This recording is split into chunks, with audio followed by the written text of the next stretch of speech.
Okay, I thought I'd get a quick video up tonight.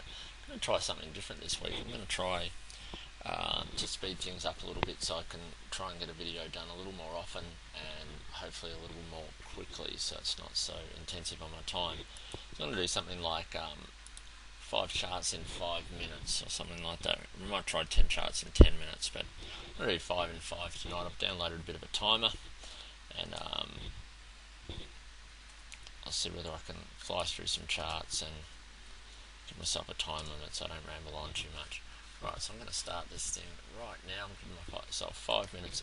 Okay, I thought I'd look at a few of the mid to larger cap stocks for change because we've been looking at a lot of the small and micro caps. So I've picked out 5 or so slightly larger cap stocks. First one I've found is AAX.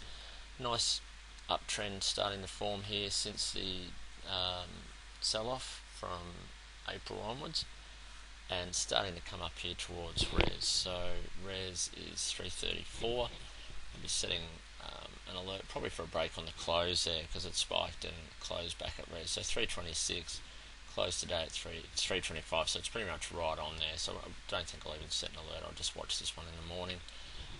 Let's whack some fibs on it and see if they can give us any indication of any areas we might be able to see a bounce. As you can see, it's around 38 fib at the moment, provided that first resistance there. The 50 would give us up around the 340, 350 mark, something like that. So that'd probably be a fair spot to look for an initial target. A couple of little gaps here possibly to be filled. So if it kicked on, you'd think 350, 360 is a possibility. That's the first one. Not a lot of volume yet in AAX, but worth watching for sure. Alright, Harvey Norman. This one you'd think would benefit from the tragedy that's the floods here in Queensland, with all the insurance claims on furniture and electricals. As you can see, it's been pretty strong in the last week or so anyway. It's bumped its head here on 309 for the last couple of days. Really good volume though. So an alert at 310 will do me to see if there's further upside. Chart res here at 319 would be the first obvious spot. Again, I suppose we could whack some fibs on this latest run and see whether they can give us any other possible areas to look at taking some profits. Well, the 38's way back up here around the 325, 330, and a little area of previous support there as well, so that'll probably be a nice possible target, which also picks up some of the previous support from back here in May, June. So that's Harvey Norman. Go to another one that also is probably affected by the Queensland floods, but negatively, and this is IAG, insurance company. As you can see, it's made a series of lower highs here on the daily. Looks like it's rolling again, so a bit of a downtrend starting to shape here. Support around the 370 mark, so you'd certainly be watching for that to break. And if we break there, we've got a bit of a double top, I suppose, showing on that chart. Not a lot of volume in the last couple of days, so okay, what's that? That's 3. PPX is the next one I thought we'd have a look at.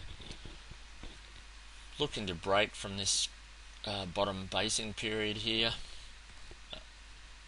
Res at 45, so closed today at 44.5, so just under that. Some more resistance, fairly strong resistance there around the 47, 47.5 mark.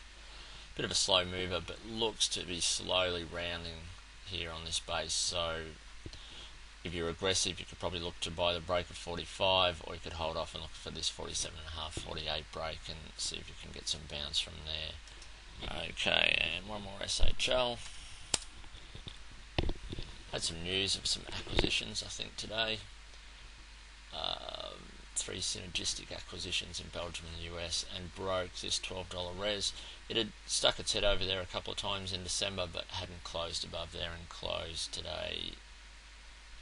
Closed at 12.02, but it hit 12.08. So if it can hold above 12, you'd think there's a chance it can fill this gap back up here to 12.52 odd. So a fair bit of upside. Again, not a lot of volume recently, but there's certainly a gap there to be filled. Alright, I've actually got a minute to go, so let's do one more. Nuff's another larger cap one that came up on the scans. Again, a nice uptrend starting to shape here. A little bit of consolidation in the last 2 or 3 days. Res at 541, 542. So it closed at 538 today, so I'd probably be looking for a short term at just a break of that 542 odd res. Next obvious resistance is there at 547. It's filled this gap back here. Resistance there was around the 540 odd mark as well, so we're in an area of fairly strong resistance here. Plenty of upside. We'll go to that's a yearly chart, go to a 2 yearly chart, weekly. So there's plenty of upside if it does start to settle into this uptrend, but short term I'd be setting an alert just above today and see if we can get some kick on. And I don't know if you can hear that, but there's my 5-minute alert, so turn that off for a start. That'll do me for today. So what I'm going to try and do is in future is maybe 3 or 4 videos like that a week, or at least 2 or 3, and I'll try and limit myself time wise and get through as many charts as we can. Okay, thanks.